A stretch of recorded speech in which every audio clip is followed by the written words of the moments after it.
Jusqu'à 15h, émission spéciale Passion et tradition d'artisans sur Radio Lac. Aujourd'hui, le pain.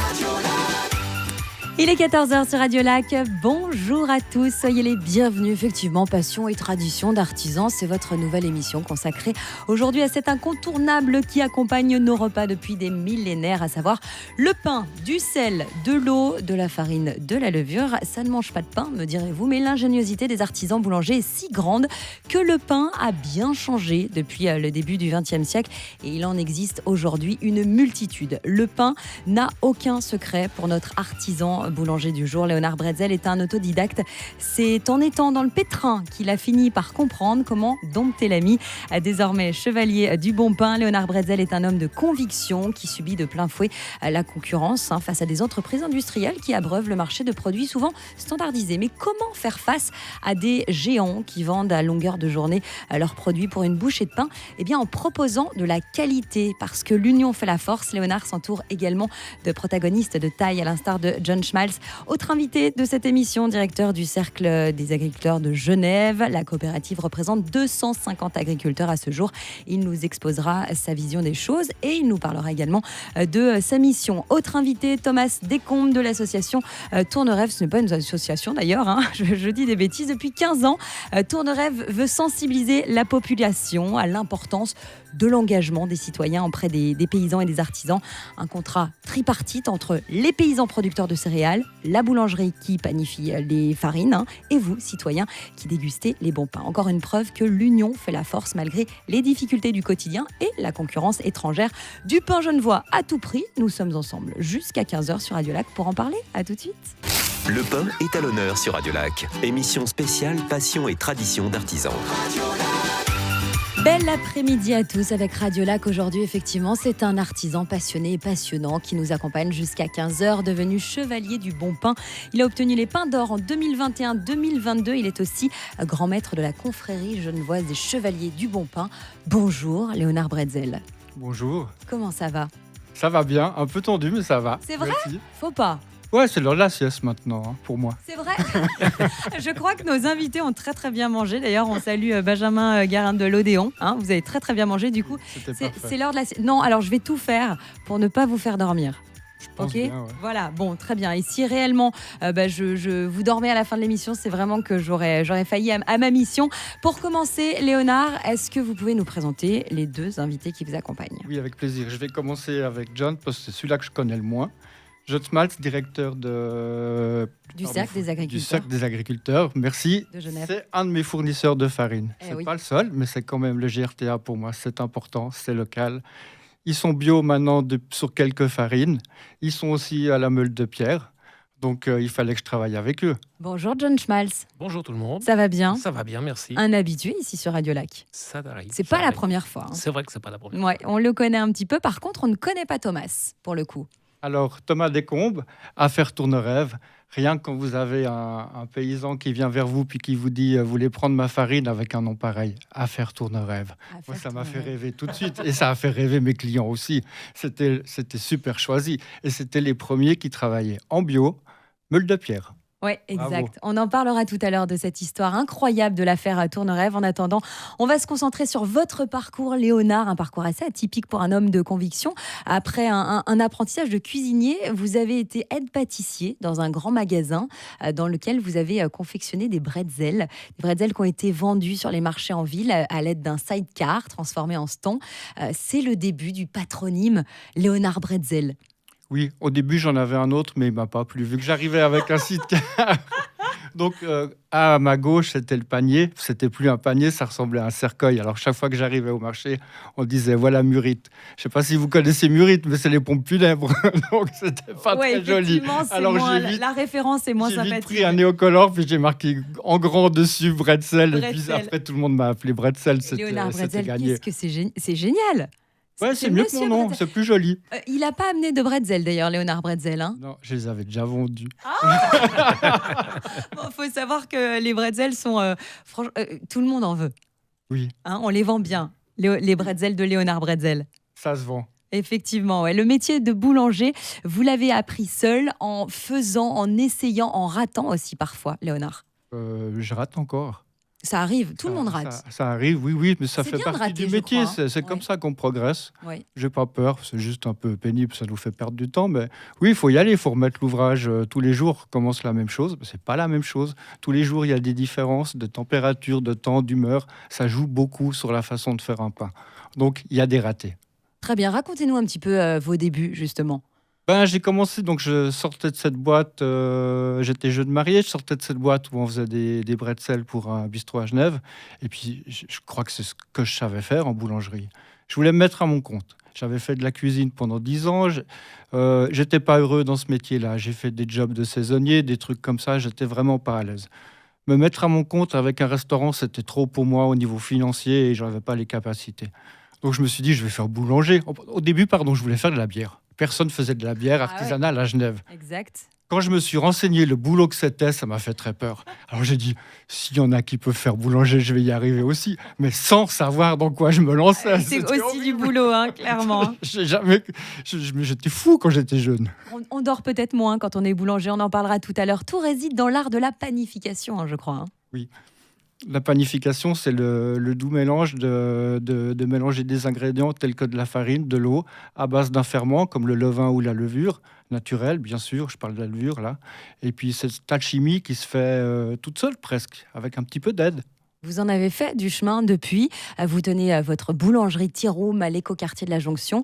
Certains pains sont cuits au feu de bois, des fours que vous avez construits d'ailleurs, je crois. Alors celui-là qui est sur place, c'est pas moi qui l'ai construit, mais j'en ai quand même construit 2 et détruit 2.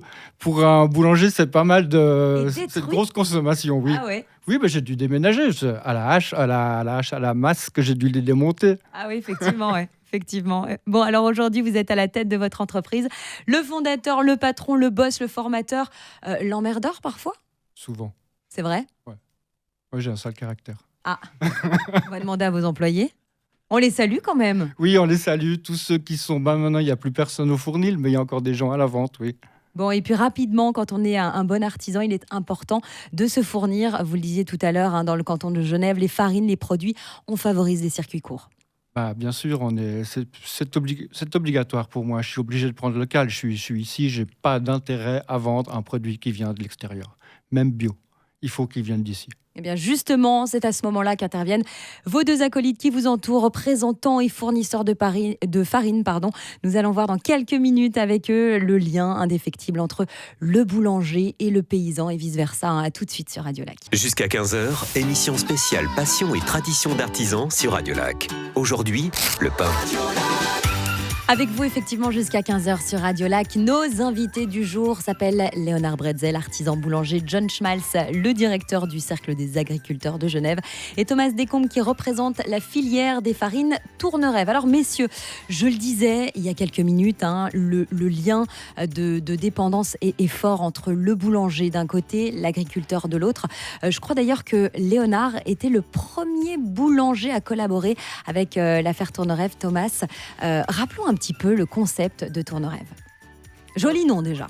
Alors bonjour, merci. Le concept de Tournerève, c'est de rapprocher le monde des paysans, tout ce qu'ils produisent, et puis les citoyens, dans un lien direct. Donc c'est vraiment la filière la plus courte possible, puis de proposer aux gens, sur une base d'un assortiment de produits que les paysans produisent, de s'engager à vouloir les déguster. Donc idéalement 6 mois, 1 an avant, pour que les paysans puissent vraiment cultiver en disant ces produits-là, je sais pourquoi, pour qui je fais ce travail. Donc de revaloriser ce lien fondamental du paysan qui nourrit une population donnée. Et puis en fin d'année, comme ça, on peut préparer tous les produits, les gens viennent chercher leurs produits. C'est génial. Puis de fil en aiguille, on est arrivé, parmi tous ces produits, il y avait la farine. Puis après, les liens nous ont amené vers Léonard, puis après vers d'autres boulangers, mais c'est comme ça qu'une filière farine s'est mise en place parmi tous les produits que les paysans proposaient à Tournerève. C'est génial, c'est un vrai contrat, je le disais tout à l'heure, un contrat tripartite entre le paysan, le boulanger, le consommateur. C'est comme ça que ça s'est passé. Il est venu un jour, il a poussé la porte de la boulangerie. Léonard, ça s'est passé comment ? On s'est rencontrés au marché, je crois. Oui. Je me souviens bien, ça fait longtemps maintenant, mais oui. Et puis j'étais un peu pressé, comme d'habitude, je devais fermer mon marché vite fait. Je lui ai dit, on se parle la semaine prochaine. Et puis ça a pris quand même, il est venu et puis une amitié a commencé. Bon, je pense que pour être engagé comme ça, il faut déjà être agriculteur, paysan à la base, Thomas. Oui. C'est votre cas ? À la base, pas complètement à la base, puisque à l'origine, j'ai pas de famille paysanne, donc je suis pas paysan. J'ai fait une autre formation, on m'a toujours dit, mais attention, c'est pas un secteur où tu vas bien gagner ta vie, c'est un secteur qui est en mauvais état. Donc j'ai suivi ce qu'on m'a dit, et j'ai fait une autre formation. Mais après, j'étais tellement attaché à ce métier que j'y ai traîné beaucoup et je suis devenu paysan. Les convictions, encore et avant tout. John Schmalz, directeur du Cercle des agriculteurs de Genève. Revenons un petit peu sur l'intérêt de la production du bio à Genève. Alors, la production du bio, c'est quelque chose qui grandit avec le temps. Les consommateurs demandent de plus en plus ce type de production. L'important, ça va garder quand même une certaine, on va dire, diversité de production, parce que le bio, c'est une partie. Il y a des problèmes, enfin des réductions de rendement par rapport à d'autres cultures. Savoir qu'à Genève, à côté du bio, on cultive aussi donc ce qu'on appelle en extenso, c'est-à-dire des cultures qui sont complètement exemptes de fongicides ou d'insecticides. Donc c'est une culture qui est très intégrée. Maintenant, le bio, oui, alors il y a un phénomène de mode, il y a un phénomène de volonté aussi. Il y a des gens qui attachent de l'importance à se nourrir derrière l'étiquette bio. Je crois qu'il faut respecter tout le monde. Il n'y a pas de discrimination ou de stigmatisation à faire dans les modes de production. Le bio a encore de la place. Et on arrive à des niveaux aujourd'hui qui sont dans la moyenne suisse. À Genève, on est 15-16% de production bio dans l'ensemble, ce qui ressemble au niveau national. À côté de ça, eh bien, c'est vrai que la demande en bio, on le voit, moi j'ai quelques informations de France. Malheureusement, on va dire, la demande en bio diminue sur le marché français actuellement. Ouais. Donc c'est une tendance. Le prix peut-être. Alors il y a une partie du prix. Il y a des inflations qui arrivent dans tous les sens, et puis les budgets des ménages ne sont pas extensibles. Et puis c'est vrai que ceux qui avaient peut-être l'effort, qui font l'effort aussi de payer, parce qu'il faut la payer, la culture bio. Hein. Oui, bien sûr. C'est pas simplement dire c'est plus cher parce que c'est bio. Non. Il y a un travail, Thomas, c'est là aussi pour le dire. Derrière, il y a un travail manuel qui est beaucoup plus important. Il y a plus de mécanisation et moins d'automatisation, on va dire comme ça. Donc, ce travail, il faut pouvoir le payer. Donc, cette marchandise a une valeur plus chère. Et certains ménages ont peut-être atteint jusqu'à un moment donné la possibilité de se fournir et de se nourrir en bio. Et puis aujourd'hui, on arrive à des limites qui sont peut-être un peu plus compliquées. Messieurs, est-ce qu'on peut dire aujourd'hui pourquoi le bio n'est pas la norme de la production boulangère ? Je réponds. Moi, j'aimerais bien que ce soit la norme. Malheureusement, ça l'est pas. Comme il vient de le dire John, c'est une histoire de pouvoir d'achat, c'est tout. La farine bio coûte 4 fois plus cher que la farine conventionnelle. Quand vous faites un pain, vous en utilisez pratiquement la même quantité de farine que ce soit en conventionnel ou en bio. C'est difficile de le vendre 4 fois plus cher. Moi, je le fais parce que j'ai été gonflé quand j'étais plus jeune et je suis venu avec des prix très chers par rapport à ce qui se faisait sur le marché genevois. Oui. Quand je dis le marché, c'est pas seulement le marché où je suis pour vendre mes pains, mais en général, j'ai pris des risques. C'était très difficile au début. Les gens, ils avaient de la peine de dire « Tiens, je vais payer 13 francs le kilo pour un pain bio ». Waouh, ça faisait mal. Maintenant, ils se sont habitués parce qu'on a une clientèle qui recherche ça puis qui a compris l'effort de financer ce mouvement-là, cette façon de vivre. Et quand on est boulanger, on fait du bio, mais on fait aussi du conventionnel. Malheureusement, je suis obligé de faire les deux parce que je dois faire tourner la baraque. Une baguette, je ne peux pas la vendre à 5 francs pièce, je suis obligé de la vendre en dessous, donc ce sera du conventionnel. Thomas, le bio, du coup, on s'y est mis avec les années ? On s'y est mis avec les années, c'est très clair. Donc autant personnellement, moi, ado, je travaillais dans des fermes conventionnelles et le bio ne me traversait même pas l'esprit. Ouais. Et j'ai même commencé à cultiver ce qui était du conventionnel à l'époque. Et c'est après que je suis passé en bio par attrait de quelque chose de différent, puis peut-être de plus complexe, quoi. Et à Tournerève, depuis toujours, on a mis comme importance de dire on ne spécifie pas du bio, c'est bio et non bio. C'est tous ensemble. Le but, c'est ce lien de proximité, la prise de conscience de l'importance du paysan pour nourrir la population. Et puis une fois qu'on a ce lien, on peut discuter du bio ou du pas du bio. Et donc, ce qui est intéressant, c'est qu'à Tournerève, sur 15 paysans, aujourd'hui, la majorité sont bio, alors qu'à l'origine, on était 2. Donc aujourd'hui, il y a 2 personnes en production aussi intégrée et tout le reste sont en bio. Donc on voit bien qu'il y a vraiment le but de cliver ces 2 modes de production, ça n'a aucun intérêt. Autant pour les paysans que pour la société aujourd'hui, le but, c'est d'arriver à discuter sur qu'est-ce qu'il y a derrière ces mots. et puis d'ensemble, d'arriver que le citoyen puisse comprendre. Qu'est-ce que c'est qu'un prix, quel travail il y a derrière, puis que gentiment, on soit dans une démarche où on puisse comprendre, apprivoiser, puis on verra bien la suite de l'histoire. Mais là où on en est aujourd'hui, c'est lié, on ne peut pas effacer. On ne peut pas effacer l'après-guerre où il y avait des besoins de nourriture. On a intensifié cette agriculture.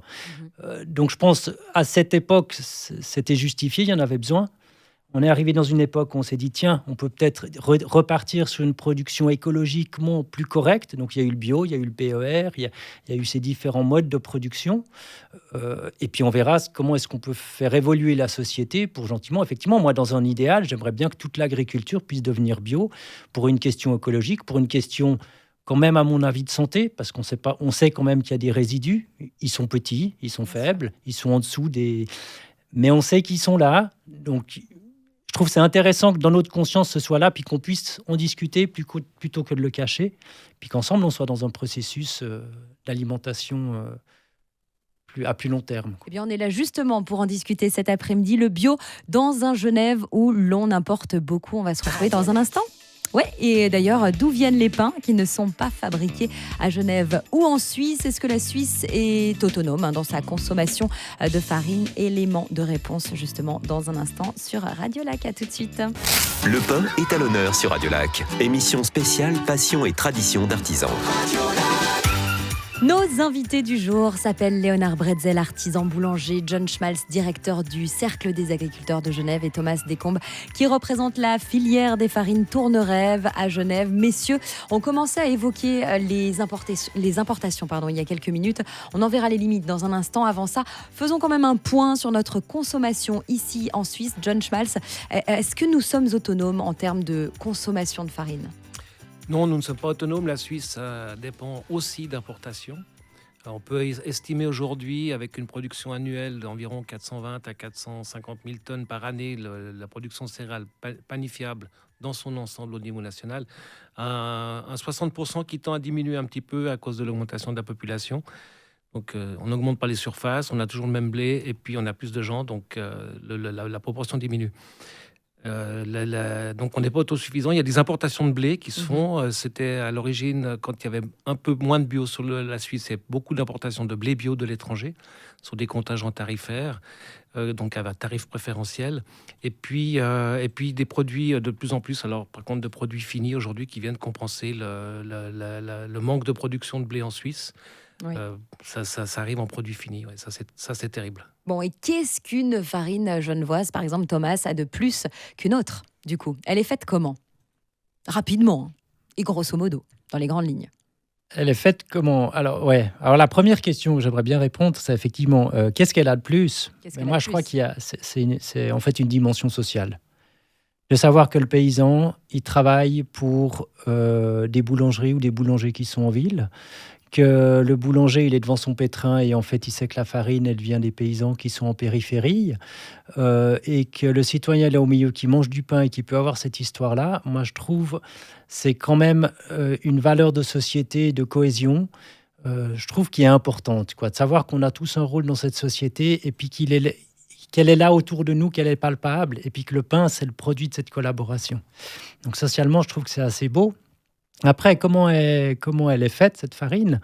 Donc, bien, une fois que le blé est récolté, trié, propre, c'est-à-dire qu'on a enlevé tous les déchets, les mauvaises herbes, on la moue. Il y a deux processus de mouture. C'est la plus traditionnelle, on va dire. C'est la mouture au cylindre, en Suisse surtout. C'est des râpes qui vont râper le grain, enlever son écorce. Après, on va travailler l'amande et puis on va faire une farine avec l'amande. Et quand on arrive au germe, on met le germe de côté, puisqu'effectivement, il contient des acides gras. Il peut faire rancir la farine. Donc, on a une précision avec cette technique qui permet de faire une farine avec des très bons rendements, avec une très longue conservation, puisqu'on n'a pas de gras. Voilà. Puis la mouture à pierre, c'est l'ancienne façon de travailler la farine. Le gros défaut, c'est qu'on travaille tout. Donc, on va charger notre farine avec du son, qui va rendre une farine un peu plus lourde, un peu plus difficile à travailler pour le boulanger. On va prendre le germe avec, qui contient des acides gras, qui peut faire rancir la farine si on l'oublie pendant 6 ou 10 mois quelque part derrière la fenêtre en plein soleil. Oui. Donc, elle est un peu plus fragile. Mais nutritivement, elle est beaucoup plus riche parce qu'on a tous les éléments. On a les vitamines qui sont à l'extérieur sous le son, on a toute cette richesse. On n'a rien trié. On n'a rien trié. Alors, on tamise un peu quand même pour que la farine ne soit pas complète, mais qu'elle soit un petit peu bise ou mi-blanche. On peut la tamiser. Le défaut de ce travail à la pierre, c'est que la pierre travaille très lentement parce que si on va trop vite, ça chauffe. Donc, ça tue la vie de la farine. Donc, c'est sûr qu'on l'a mis de côté. Mais nutritivement, elle a un intérêt. Donc, ils ont énormément travaillé pour arriver à développer des moulins à pierre avec une technologie qui permet de travailler de façon autonome. Le moulin peut tourner, le meunier n'a pas besoin d'être à côté, ou le paysan, dans notre cas, n'a pas besoin d'être à côté. Et on a une farine de qualité qui met son temps pour être transformée, mais qui a une valeur nutritive qui est différente, mais qui se travaille aussi pas différemment. Et je m'adresse du coup au boulanger. Qu'est-ce que vous préférez travailler, Léonard ? Je préfère encore travailler la meule de pierre. J'adore. Rien que l'odeur, c'est du bonheur. Rien que l'odeur d'une farine meule de pierre, c'est un rêve. C'est magnifique quand on travaille ça. On travaille 10, 20, 30, 60 kilos de farine à la fois. Ça sent dans tout le labo. La nuit, ça prend une dimension merveilleuse. On s'y croirait presque en tout cas. Sans parler d'une farine bio, Léonard, quand on importe de la farine étrangère, est-ce qu'on peut clairement la comparer à notre farine suisse ? Question piège, c'est difficile.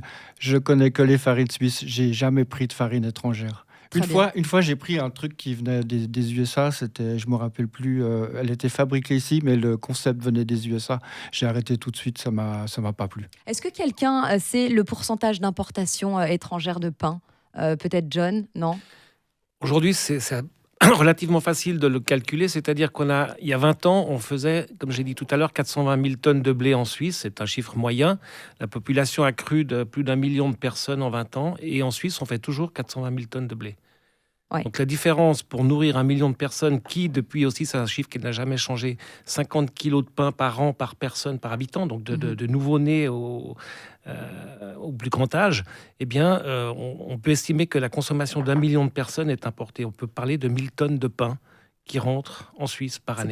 C'est pas mal. Et justement, la différence, Léonard, le boulanger, l'artisan boulanger, la différence entre un pain qui est produit ici à Genève avec des bons produits, nos produits, et celui qu'on achètera à la va-vite dans une station essence ou un supermarché.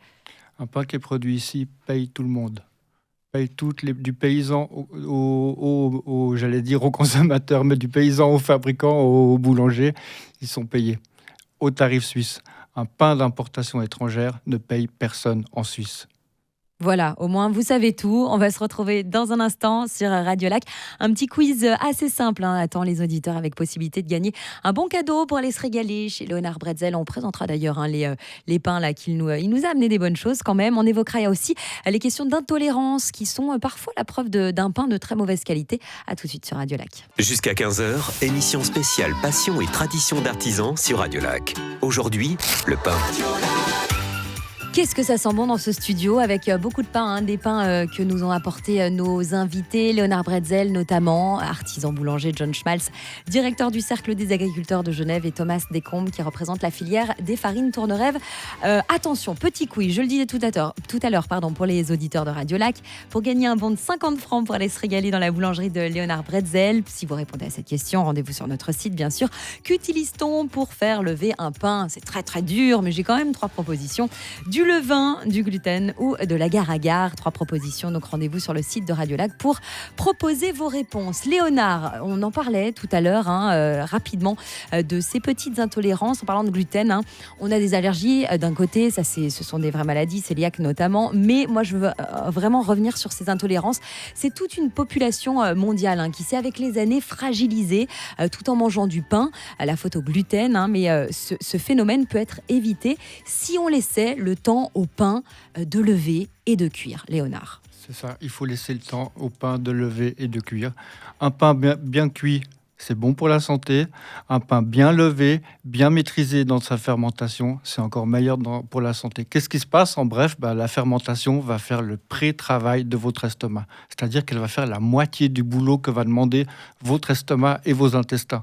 Donc c'est plus facile, c'est plus sain. Bien sûr. C'est tout simple. Et John, par exemple, pas trop de sel dedans parce que c'est aussi important. On fait très attention maintenant à ça, à mettre vraiment peu de sel, à la limite. Et il y a des pains même qu'on peut fermenter avec pratiquement pas de sel, mais c'est des pains qui prennent une journée de fermentation à 18 degrés de température ambiante. C'est une technique vraiment ancestrale que j'essaye de mettre en place. c'est long. Mais pour un boulot commercial, c'est difficile, c'est vraiment compliqué. Mais j'essaye, j'y arriverai un jour. Il a de la conviction et franchement, il assure clairement. John, justement, on le disait tout à l'heure, dans une baguette qu'on pourrait aller acheter au supermarché, il y a des codes, je crois, dans ces supermarchés.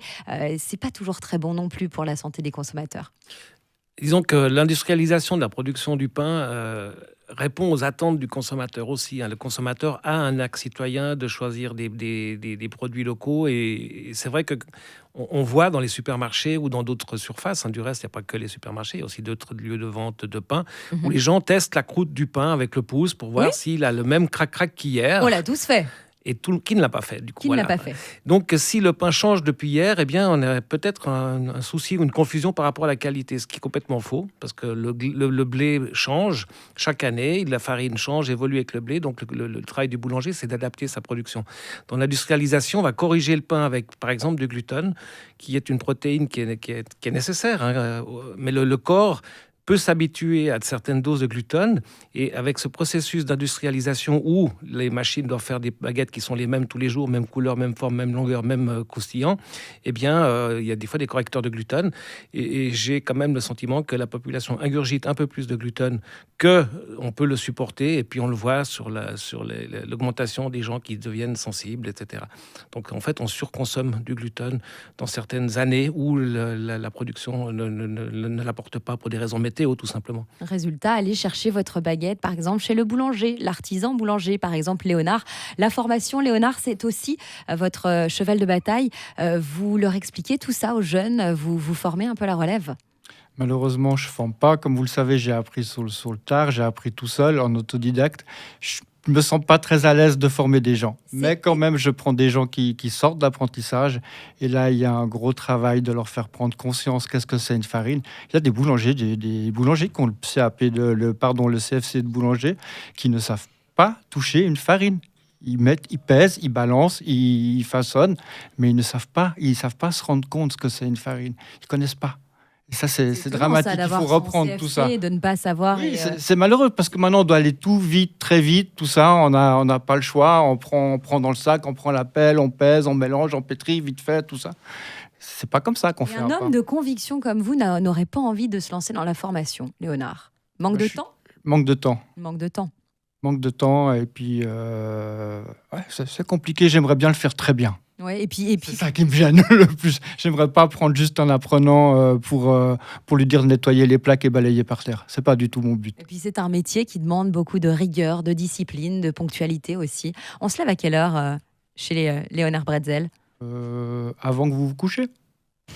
On commence le C'est-à-dire boulot à 22h. Ah oui, effectivement.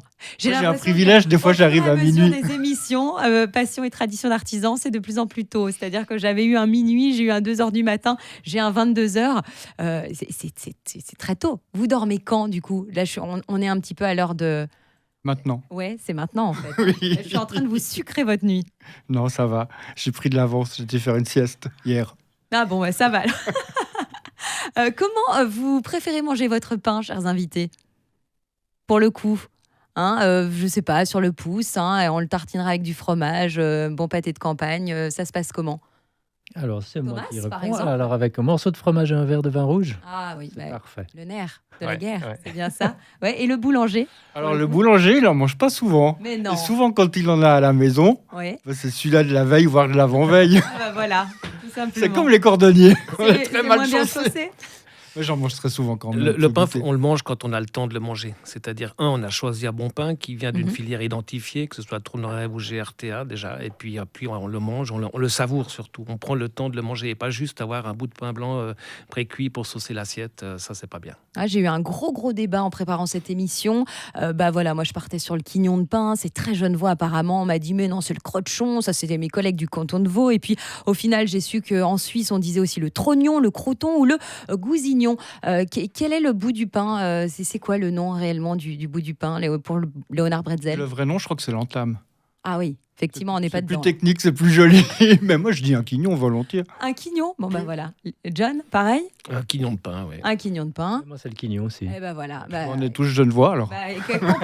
Complètement. Allez, on va se retrouver dans un instant sur Radio Lac. Radio Lac. Ah oui, pour parler notamment de la dernière partie de l'émission, on fera la chasse aux idées reçues avec des questions des auditeurs, bien évidemment. On pourrait parler de 1000 choses cet après-midi, tant le sujet est intéressant, mais on est un peu pris par le temps et justement, les hits vous accompagnent dans un instant. Le pain est à l'honneur sur Radio Lac. Émission spéciale Passion et tradition d'artisans.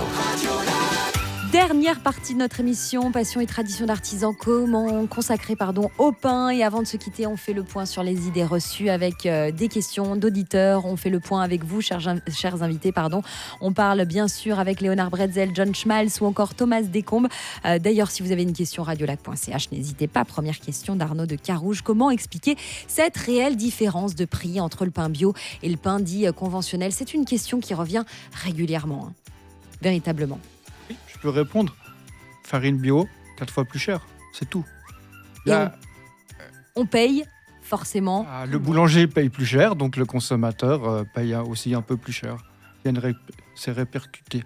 Ouais. Mais c'est juste que la farine bio n'a pas du tout le même prix, mais ce qu'il faut considérer en amont de ça, c'est le travail fait par l'agriculteur, tous les agriculteurs, pour cultiver en conventionnel et en bio. Déjà, la culture bio a un rendement inférieur. Donc, pour le même travail, l'agriculteur va recevoir moins de kilos de blé, donc moins de salaire. Donc, toutes ces choses-là font partie du renchérissement de la culture. On peut imaginer, parce que c'est pas automatisé la même chose ou c'est pas traité la même chose, qu'il y a moins à faire. C'est pas vrai. Il y a plus à faire pour cultiver bio. Il y a plus de travail et il y a moins de rendement. Et ça, Thomas peut le confirmer. Tout à fait. Oui, non, c'est tout à fait juste. Et d'ailleurs, Thomas voulait revenir aussi sur l'importance des boulangers artisans à Genève. On le disait tout à l'heure en antenne, il y en a de moins en moins. Malheureusement, c'est quelque chose qui se perd. Et pourtant, c'est un lien social énorme dans un quartier. Tout à fait. Oui, si on regarde effectivement la courbe des effectifs des paysans comme des artisans boulangers, on voit que ça chute, il y en a de moins en moins. Et effectivement, pour moi, c'est flagrant. En tout cas, un boulanger dans un quartier, une boulangerie au rez-de-chaussée d'immeuble d'un quartier, c'est tout de suite un endroit de vie effectivement, même tôt le matin, parce qu'il y a déjà une activité, puis après en matinée quand les gens viennent. Et je pense que tous ces artisans de bouche, on peut mettre avec les bouchers, les laitiers, c'est tous des métiers qui disparaissent, c'est un patrimoine de tradition qui disparaît, mais c'est tout un capital de liens de société et de quartier qui disparaît aussi. Et derrière, il y a les paysans. Donc tous ces métiers-là, je pense que ils ont un rôle dans une alimentation de qualité, mais ils ont un rôle social qui est primordial et qu'il faut qu'on soigne. Donc, allez chez votre artisan boulanger, c'est important. Question de Christiane de Genève. Je vais me lancer dans la production de mon pain. Que dois-je utiliser? De la levure de boulanger ou du levain, Léonard Bretzel? Alors, levure de boulanger, c'est un très bon produit. Ne confondez pas levure de boulanger, qui est un produit vivant, avec une levure chimique. On parle d'un produit vivant. Donc, ça peut aller. Maintenant, si vous voulez aller plus loin, il y a déjà une différence. Ouais. On ne parle pas de produits chimiques. Un boulanger n'utilise pas de levure chimique. Le levain, c'est plus compliqué à faire. C'est un geste différent, c'est une approche différente, ça demande plus de temps. Moi, je crois qu'il faut se lancer dans le levain. Ah oui, et il n'y a rien de plus beau que partager son levain avec sa voisine ou son voisin. Ça se partage. Bien sûr. C'est Quand génial. on fait un levain, on en a trop. Il faut le donner à quelqu'un d'autre qui va le ensemencer, et puis etc. Il faut partager ce mouvement. Il faut partager, tout simplement. Oui, c'est un beau geste, en tout cas. Question d'Alice de Plan-les-Ouates. Moi, je congèle mon pain. Combien de temps je peux le garder? Est-ce qu'il perd ses vertus? Je ne sais pas quoi répondre. Oui. Moi, je dirais pas plus qu'une semaine, bien emballé, et puis c'est tout. Puis pourquoi le congeler? Ah oui, il y a beaucoup de pain. Il y a beaucoup de pain décongelé en vente chez nous. John, par exemple. Alors, je reviens aux produits. Alors, la congélation est quand même un moyen qui permet aussi à certains établissements, je pense à la restauration, de limiter aussi le gaspillage alimentaire. C'est quand même aussi un geste de conservation qui est ancestral, parce qu'avant, on mettait des pains de glace pour garder la nourriture. Ouais. Mais sur les produits d'importation, il y a des produits, des pâtons, des pâtes de pain congelés qui arrivent congelés en Suisse, qui sont congelés en pâte. Et puis, il y a aussi des pains qui arrivent pré-cuits congelés, qu'on dégèle au moment de le servir. C'est pour ça qu'on arrive à voir des fois dans certaines Point de vente du pain chaud à 18h. Par exemple. Merci en tout cas. Malheureusement, cette émission touche déjà à sa fin. Qu'est-ce qu'on pourrait dire, Léonard Bretzel, John Schmalz, Thomas Descombes, consommer local, acheter local? Consommer local, ça me paraît juste essentiel. C'est un geste citoyen. Aujourd'hui, on voit de plus en plus de gens qui passent aussi la frontière pour aller chercher leur pain de l'autre côté, malheureusement. Donc, il y a des moyens d'identifier la production locale, que ce soit Tournerève, Genève, Région Terre Avenir, GRTA, qu'on trouve dans toutes les surfaces ou dans les filières spécialisées. Faites le geste, privilégiez le local. Merci beaucoup, messieurs, pour cette émission.